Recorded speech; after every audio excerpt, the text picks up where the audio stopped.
Halo sahabat-sahabat fisika asik, ketemu lagi sama Pak Andi. Pembahasan kita kali ini adalah momentum dan impuls. Jadi ini bab kelas 11 ya, untuk kelas 11 SMA, yaitu momentum dan impuls. Nah, karena ini baru pertama di SMP, nggak ada materi ini, jadi kita lihat momentum itu apa.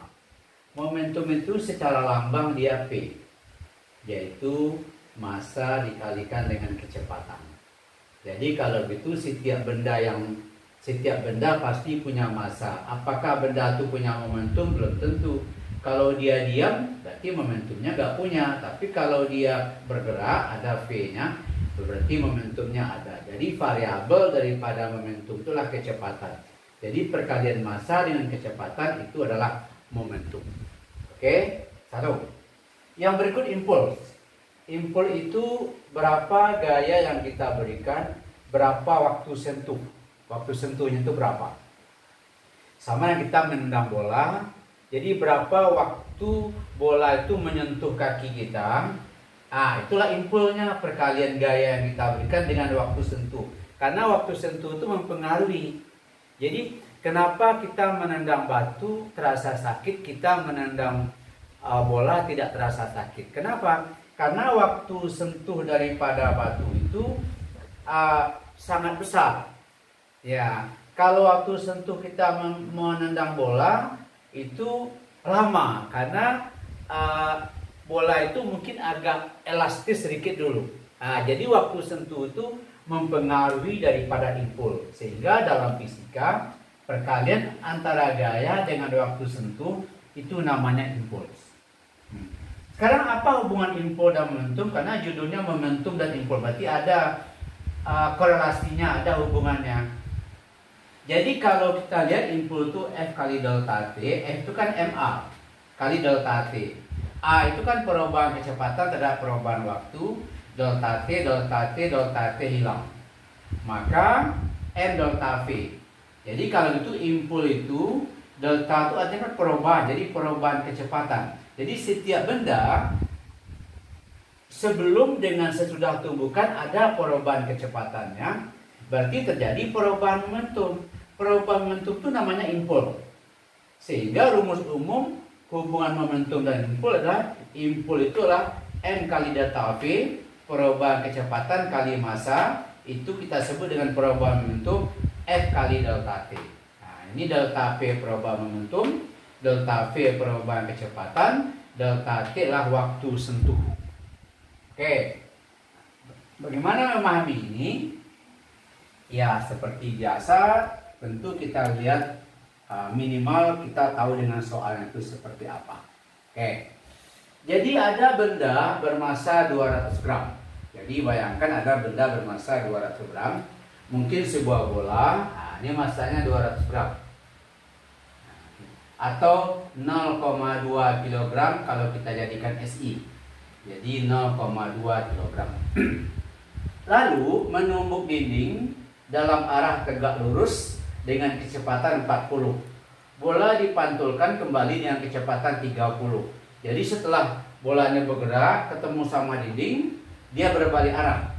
Yang tadinya kecepatan 40, setelah dia bertumbukan dengan dinding kecepatan jadi 30.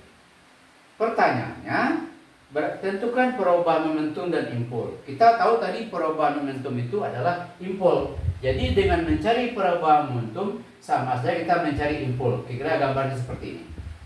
Nah, lalu kita masukkan angkanya. Jadi delta P atau perubahan momentum sama dengan impuls, yaitu sama dengan M delta V atau V2 kurang V1. Sehingga nanti massanya 200 gram kita jadikan SI atau MKS 0,2, V2 kita adalah 30, V1 kita adalah 40, maka 0,2 30 kurang 40 min 10.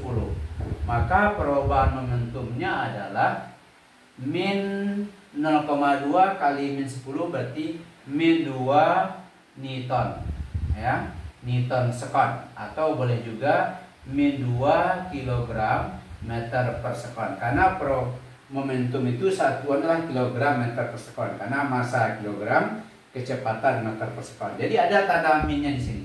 Min ini menyatakan dia vektor, berarti perubahan kecepatannya yaitu dari besar ke kecil. Jadi setelah dia bertumbukan kecepatannya mengecil, nanti perubahan momentumnya juga negatif.